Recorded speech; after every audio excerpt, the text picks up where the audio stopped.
शांति। आज 3 जुलाई 2025 की बाबा की साकार मुरली है। मुरली के महावाक्य हैं, मीठे बच्चे, इस बेहद नाटक में तुम वंडरफुल एक्टर हो। यह अनादि नाटक है, इसमें कुछ भी बदली नहीं हो सकता। प्रश्न है, बुद्धिवान दुरादेशी बच्चे ही किस गुह्य राज को समझ सकते हैं? उत्तर है, मूल वतन से लेकर सारे ड्रामा के आदि मध्य अंत का जो गुह्य राज है वह दुरादेशी बच्चे ही समझ सकते हैं। बीज और झाड़ का सारा ज्ञान उनकी बुद्धि में रहता है। वह जानते हैं इस बेहद के नाटक में आत्मा रूपी एक्टर जो यह चोला पहनकर पाड़ बजा रही है, इसे सतयुग से लेकर कलयुग तक पाड़ बजाना है। कोई भी एक्टर बीच में वापिस जा नहीं सकता। गीत है तूने रात गवाई। ओम शांति। यह गीत बच्चों ने सुना। अब इसमें कोई अक्षर राइट भी है तो रॉन्ग भी है। सुख में तो सिमरन किया नहीं जाता, दुखों को भी आना है जरूर। दुख हो तब तो सुख देने के लिए बाप को आना पड़े। मीठे मीठे बच्चों को मालूम है, अभी हम सुखधाम के लिए पढ़ रहे हैं।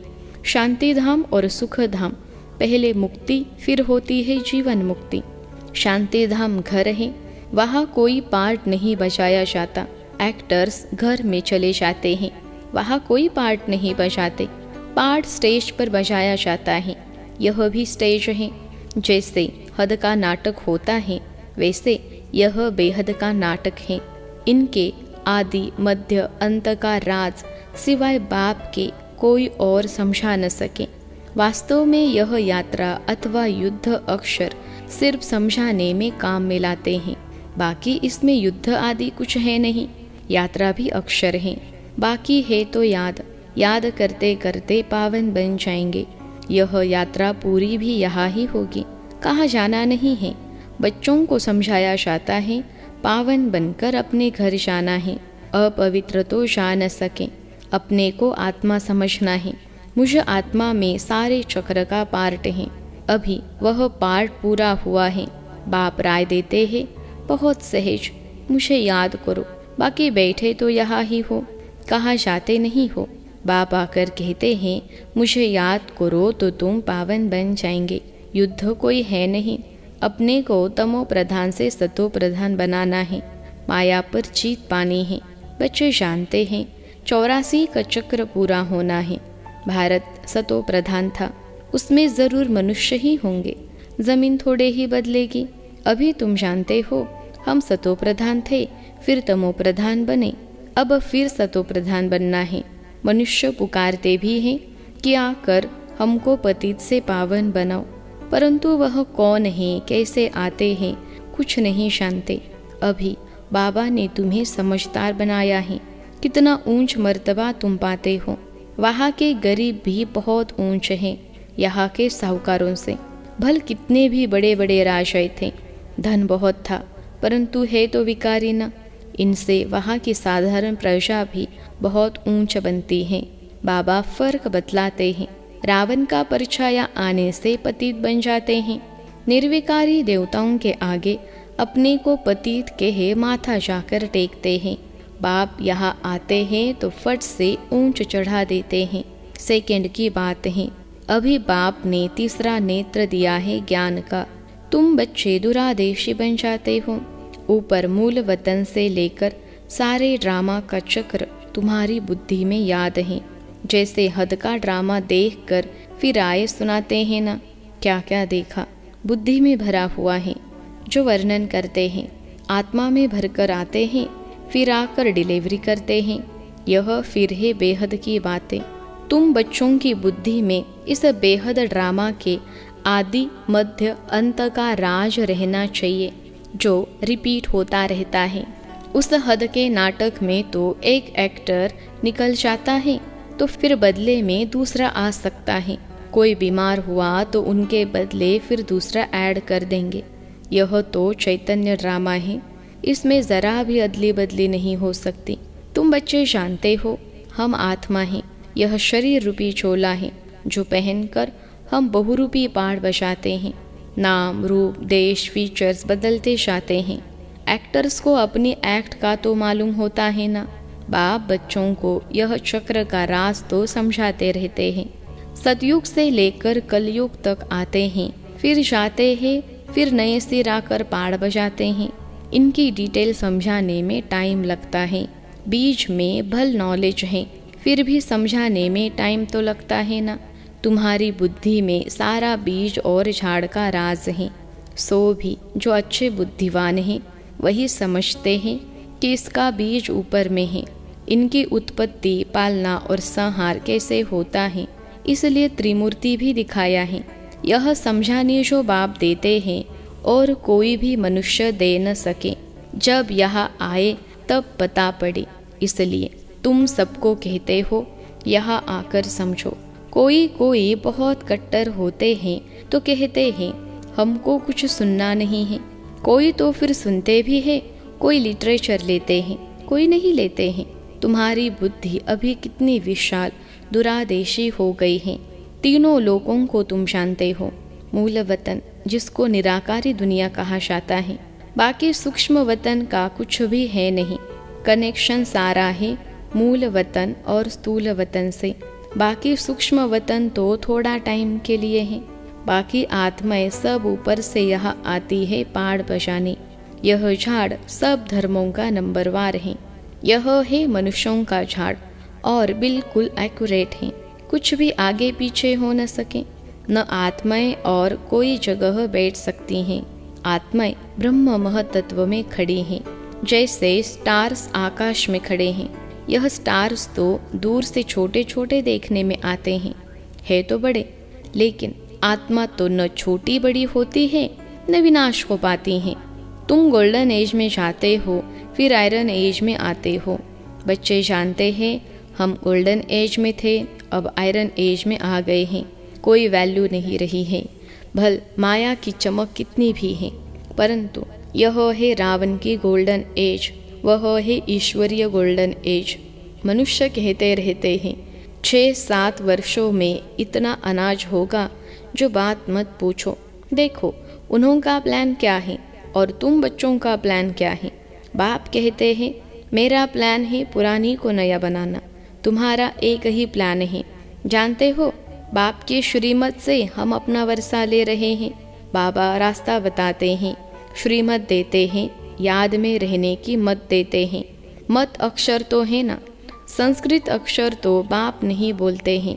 बाप तो हिंदी में ही समझाते रहते हैं। भाषाएं तो ढेर है ना, इंटरप्रेटर भी होते हैं जो सुनकर फिर सुनाते हैं। हिंदी और इंग्लिश तो बहुत जानते हैं, पढ़ते हैं। बाकी माताएं घर में रहने वाली इतना नहीं पढ़ती हैं। आजकल विलायत में अंग्रेजी सीखते हैं तो फिर यहाँ आने से भी इंग्लिश बोलते रहते हैं। हिंदी बोल ही नहीं सकते। घर में आते हैं तो माँ से इंग्लिश में बात करने लग पड़ते हैं। वह बेचारी मूंछ पड़ती है, हम क्या जाने इंग्लिश से। फिर उनको टूटी फूटी हिंदी सीखनी पड़े। सतयुग में तो एक राज्य एक भाषा थी, जो अब फिर से स्थापन कर रहे हैं।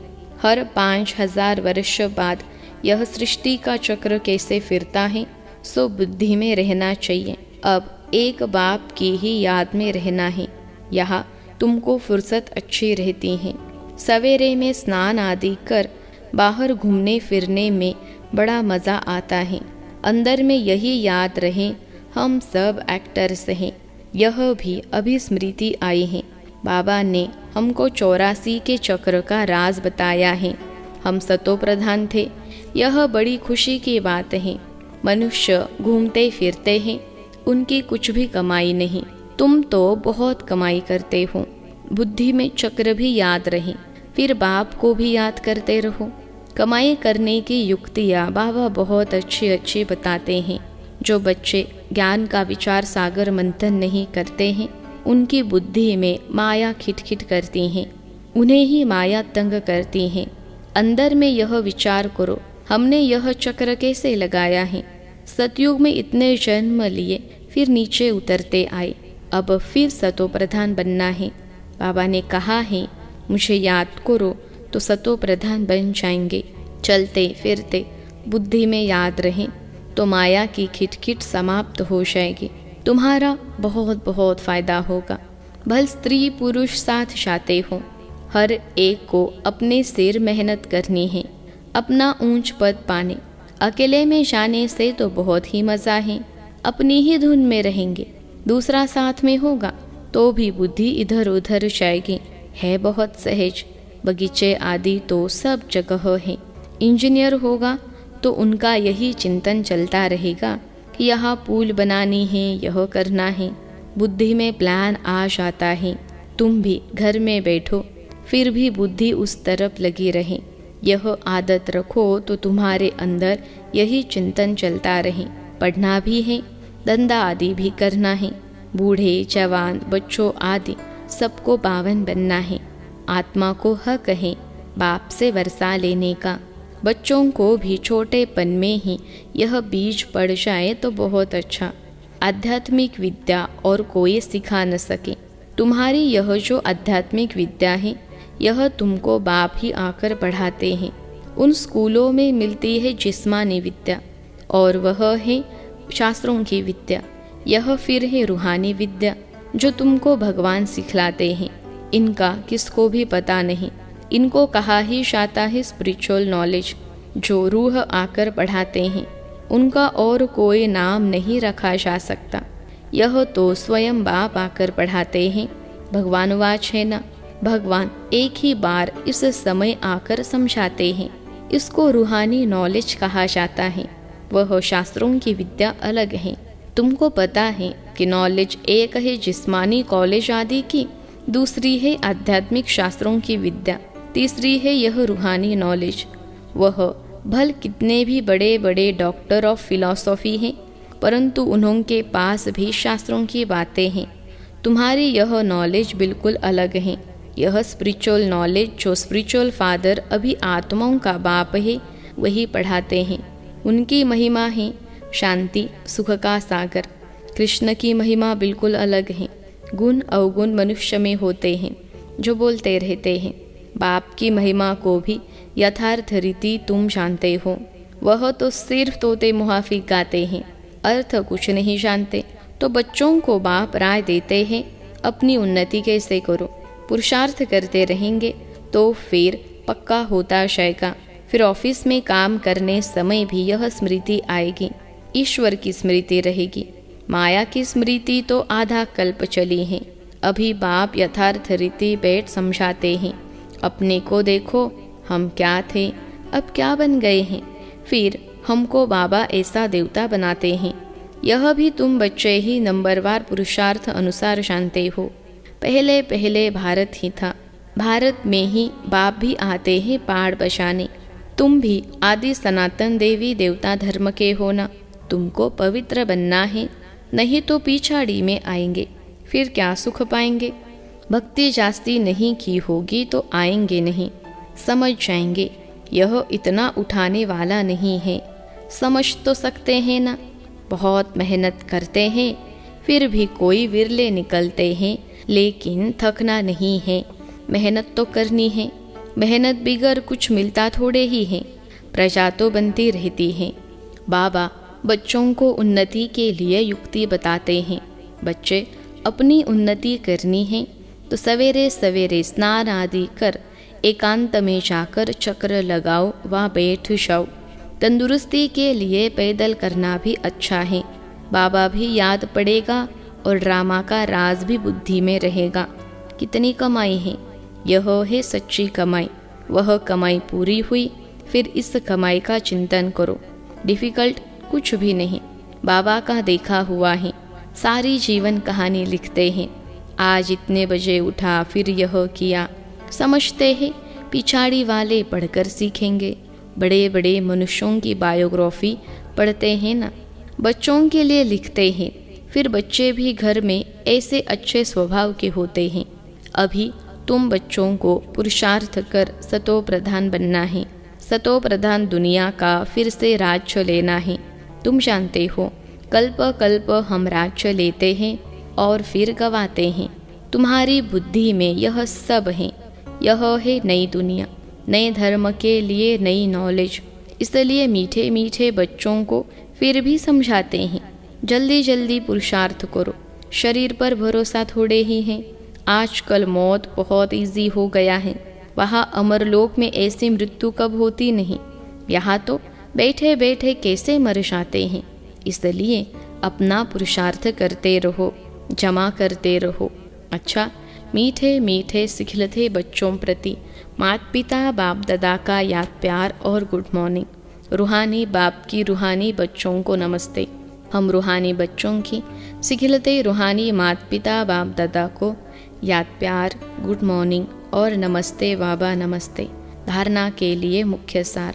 पहली पॉइंट है, बुद्धि को ज्ञान चिंतन में बिजी रखने की आदत डालनी है। जब भी समय मिले एकांत में जाकर विचार सागर मंथन करना है।